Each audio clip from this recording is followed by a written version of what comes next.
Good morning. We are here today for a professional development presentation. For those that don't know me, I am Samantha Squires. So we're going to start off with kind of the rules that I use for my classroom. These pretty much stay the same. There's 4 basic rules that I have, and then they're going to move into smaller sections. So first we have like be respectful, don't talk while others are talking, eyes on the speaker, do not talk back. Being responsible, you're having all your materials ready, turn in your homework on time, stay on task, be kind, be a worker, complete all work that is asked of you. So at the beginning of the year, we make sure that we are going over these really well. I have signs posted all over the classroom. We'll visit these throughout the first couple weeks of school almost every day just to make sure that students understand them. Obviously, I'm in a 3rd grade classroom, so we don't have something too intensive. These would work really well for about 1st through 4th. And then when you get into 4th grade, you can kind of elaborate on these a little bit more. So then we also have procedures. These the kids help with. We kind of talk about our day. So we start our procedure conversation kind of on day 2, day 3, after they know kind of how the classroom works, what they do throughout the day. So I have the students help with this. They line up quietly with eyes forward, hands to yourselves. This is something that after we come up with these procedures, I hang up on the wall too. And the kids really like being able to have their own input. So procedures kind of change year to year depending on the class, but my rules stay the same. When transitioning, move to the next activity when given proper directions. So what I like to do is I have a code word, and on the board in the morning, they have their code word. So it might be like, today is the word cupcake. So they, know their code word, they know where to find their code word, and then I'll give them directions, and they'll all sit and wait until I say the code word. So if the word's cupcake, I'll give their directions, like go to your desk, get out your Chromebook, a pencil, and a piece of paper, and I'll sit there, and then I'll say cupcake, and they all know that is when they start to go. I found that they really enjoy it. It really helps their listening skills, and it makes sure that they know what they're doing before they just go to their desk and, but they really have to listen for those code words. When entering the classroom, students need to check the board, put away their belongings, and turn in any homework. That is the same for if kids are there on time, if a bus is running late, if a student comes in late, if a student comes in half a day. I leave the morning procedures on the board throughout the entire day. So that just makes sure that they know, like, this piece of homework was due and it needs to be turned into the box. There's a piece of paper for like a field trip on Mrs. Squire's desk. I need to go grab that. So that way they just kind of know what is expected. So after a few weeks, if you do notice any changes, there's a few things that you can do. I revisit the rules, especially after any of our breaks. So like fall break, Christmas break, spring break. I really make sure the 2 to 3 days after we get back that I'm really honing in on those rules, because that makes sure that they know what's expected of them. And even if we have like a new student come in the building, then I kind of like will have the kids go through the rules as a class so the new student knows what's expected. I like to do this in a classroom discussion style. We might sit in a circle. We might, have like a mini debate. I just like doing something like this because it gets them involved and they feel like they are a part of our rules and procedures in the classroom. And sometimes I even have my kiddos lead the conversation, and they really enjoy that. Rules should show what you want the students to do. So like if you go back to my procedures, I tell them like they need to line up quietly with eyes forward, hands to themselves. So they know what's expected, and it's not like be quiet, it's you line up quietly, your eyes should be facing forward, and your hands are to yourself. Being consistent is a big thing too. I make sure that there's not a day that I don't backtrack on these. There's not a day that I'm lenient on these.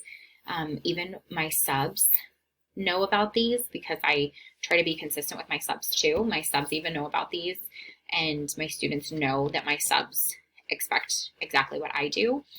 So being consistent is a big thing. And then reinforcements, I'll kind of talk about that next with the social difficulties, but the reinforcements are a big thing. So if I notice that, like, if they had a rough week or it was a rough morning and they went to music and they did everything they were supposed to in line and in the hallway, then, it might be like coming back and being like, I am so proud of you guys, or them getting to pick something out of the treasure chest, or them getting to have a ticket to pick something out of the big treasure chest. So it's all of these reinforcements that making sure they're done on a timely fashion. They're done when it was done. So I'm not like they line up quietly and they do what they're supposed to on a Friday and then I don't say anything until Monday. It's done when it happened. So social difficulties, this is a big one, and this is something that elementary schools see a lot of, especially for kids that, don't have the greatest home life situation, and we want to kind of help them be successful in middle and high school. So it's really important to catch it early on. Make sure that you're able to identify those issues and those difficulties. That's going to be a big one. Don't be afraid to get help from another teacher that's on your team or their previous teacher. If you're a new teacher, your teacher mentor is a great person to help you with this. Just making sure that you are getting all of the help that you need and you're not letting your students fall behind because you were afraid to ask a question. We've all been there, but it's really important the students get exactly what they need. Also knowing the signs of bullying. We have, our PD days at the beginning of the school year, and we kind of talk about this, but just knowing and what to look for. Knowing your students as well is a big thing. So knowing that, this student might struggle in reading. So getting them confident in reading is something you want to do, but you might also not want to call on them to read a big long passage, maybe just like a sentence. So also knowing your students is really going to help with that. A clear way to cue your students and other students. So like in the hallway, if I notice that one of my students is really struggling being quiet, or he's really struggling keeping his hands to himself, I have like a, like I will turn around, I'll see that, and I'll kind of like put my hands to my side and do a little turn. They know these cues because they know who I am and they know how like I run my classroom. I also have cues to show that they're doing well.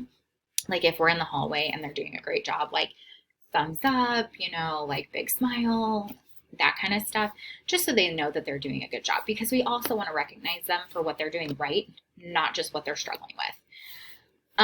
Assisting students in effective transition is a good thing too. If I notice that one of my third graders really struggles going from reading to math every day, I'm going to have a plan in place to help them with that and to make sure that they are able to transition effectively. That means whether I have, I give them an extra 5 minutes, or, I give them a head start, anything that's going to help them be successful in the next activity that's going on. Also, for some kids, shortening work time is a good idea too. Like instead of having, them a part of your 45-minute lesson, give them like a 30-minute lesson, and maybe that last 15 minutes, they're either, working on something else that they enjoy, they can do an art project, or they can go to another classroom and work with that class. It's also really good to kind of get them in different situations. This is something that my students really, really enjoy. This is FAST. I know some of you guys have already implemented it. I make sure that all of them know about FAST because none of them are perfect, and even teachers aren't perfect. And so I think FAST is a great way to kind of show them how to kind of process how they feel. For any students that fall into that social difficulty area, I work one-on-one with them through this strategy and kind of talk it out through them throughout the year. And we just want students to consider what's going to be effective in the long run. Like, is this going to help me in a few days? Is this going to help me, next year in 5th grade or in 4th grade or in high school? So FAST is FAST, so freeze and think. So you're stopping and you're thinking, what is the problem? Are there any alternatives? What are my possible solutions? Instead of getting mad and getting upset and yelling at my table partner, what else can I do? Solution and evaluation. You're choosing the best solution. You have to be safe and you have to be fair. Safe's the big one that we focus on in third grade.